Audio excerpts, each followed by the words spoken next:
दलाली पनि विदेशै गर्ने, सिद्धान्त पनि विदेशी ल्याउने, लुगा पनि विदेशी ल्याउने, सबै कुरा विदेशी ल्याउने के भयो क्या यहाँनिर। अनि खानेकुरा चामल पनि विदेशी ल्याउने हेर्नु, अन्नको भण्डार मधेस भनेको छ, तर चामल चाहिँ कहाँबाट ल्याउनुपर्छ? भारतबाट ल्याउनुपर्छ। यसो भएपछि अहिले त तपाईँले देख्नुहुन्छ त्यो मदन कृष्ण हरिवंशले पियाज चाहिँ भारतको, लसुन चाहिँ चाइनाको भनेर न्युज के अरे गीतै बनाइसकेको छ होइन, देख्नु भएको छ तपाईँले नि लसुन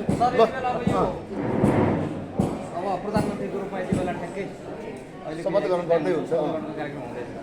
धेरैजनाले त्यसलाई आवश्यक छ पनि भन्ने बजेटहरू 800 कतिजना सङ्गठनले 7-8 लाख कुराहरू गरे, तर धेरैजनाले फेरि नौटङ्की पनि भने।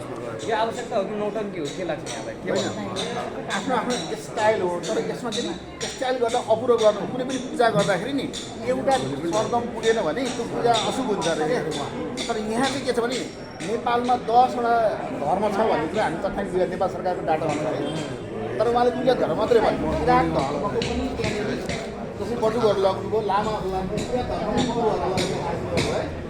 अनि बच्चे त्रिवेणी हुन्छ नि, कुरा हाम्रो तिनवटा खाला मिलेको त्रिवेणीलाई कति महत्त्व दिँदैन के सिलाम सागमा लगाइदिनु भयो त्यो लगायो होइन। त्यो त त्यो नि हिजो अस्ति के अरे हाम्रो उसले रविजीले माफी माग्नु नि, राई र लिम्बूलाई हामीले सामान्यवादमा राख्नु सक्दैन, हजुरको राख्नु है। अनि त्यो राखिदिएर झुकाउनु खोजेको, त्यो राखिदिएर अनि त्यो मैले हामीले मान्यौँ है, तपाईँहरूलाई चाहिँ यी मात्रै राखेको पुग्छ, तपाईँ मक्क परिहाल्नु भनेको तपाईँ बुझ्नु होला, नझुक्किनु होला है फेरि त्यो राखिदिएर। किन तर त्यो राखेर त्यो त राख्नुभयो, त्यहाँ भौतिक रूपमा उपस्थित गराउनु त्यो चाहिँ हेर्नु मान्छे तपाईँले हेर्नु होला। पछि फेरि सकिसकेपछि मैले के भनेको त्यो गर्नुभयो भने चाहिँ राम्रो हुन्छ भनेर सुरुवात त राम्रै हो, त्यो राख्नुभयो उहाँले लगाउनु भयो, सम्मान गर्नु हामीले गर्नै पर्छ। तर त्यो फेरि भौतिक रूपमा त्यहाँ नल्याउने हो भने त फेरि काम छैन।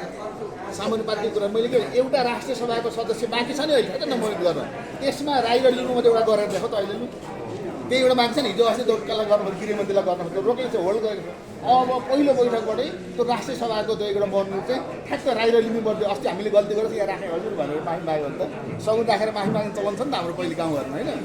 सगुनको रूपमा राष्ट्रिय सभाको एउटा सदस्यमा राई र लिम्बूमा जसलाई राख्नु सबै राख्नु, तर एकजना ल्याएर राखिदिनु भयो भने सबै राखेर माफी माग्नु भयो भने बल्ल हामीले विश्वास गर्छौँ, नत्र विश्वास नगर्नु होला झुक्कलन गऱ्यो।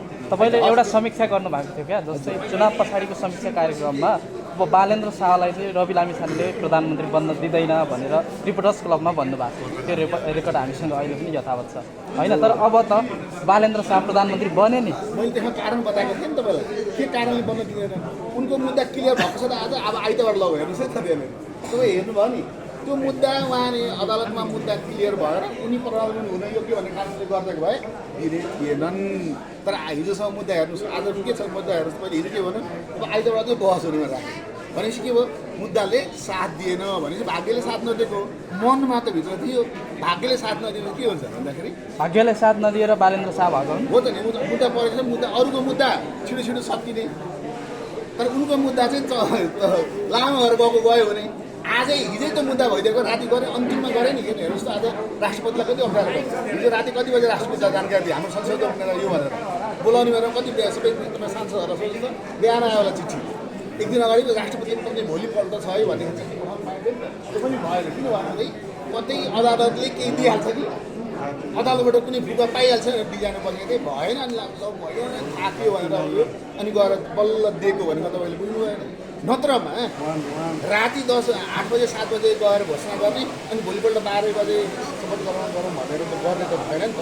त्यो त हामी तपाईँले हर्क साम्पाङ चाहिँ यो देशको प्रधानमन्त्री बन्छ भनेर पनि विश्लेषण गर्नुभएको छ। तपाईँले के चिज कुन पक्षलाई देखेर चाहिँ होइन, हर्क साम्पाङको सिद्धान्त जुन सिद्धान्त बोक्नु जसको के अरे विचार उसको अगुवाई हुनुपर्छ। ठोकुवा जस्तै गर्नुभएको छ क्या तपाईँले। त्यही त हो नि त। हर्क साम्पाङ एक दिन त नेपालको प्रधानमन्त्री बन्छ र भन्छन्।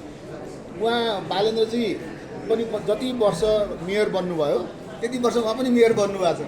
हेर्नुहोस् है, बालेन्द्रजीले भ्रष्टाचार गर्दैनन् भनेपछि हर्कजीले पनि भ्रष्टाचार गर्नुभएको छैन।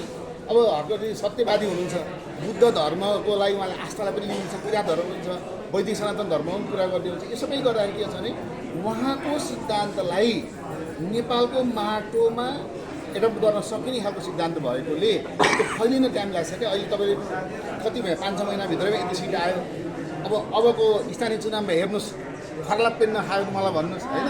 त्यस पछाडि तपाईँले हेर्नु अहिले दार्चुलाले चिन्दैछ हेर्नुहोस् त के भने वा हर्क साम्पाङ हेर्नुहोस् त भगवानै रूपमा आयो भनेर दोस्रो कुरा हो भने धर्के साम्पाङलाई आफ्नो स्वार्थलाई गरिरहनु भएको छैन क्या उहाँले नेपाली नागरिक र नेपाल आफूलाई गर्नु भएकोले एक दिन उहाँ नेपालको प्रधानमन्त्री बन्नुहुन्छ भनेको हस् धन्यवाद।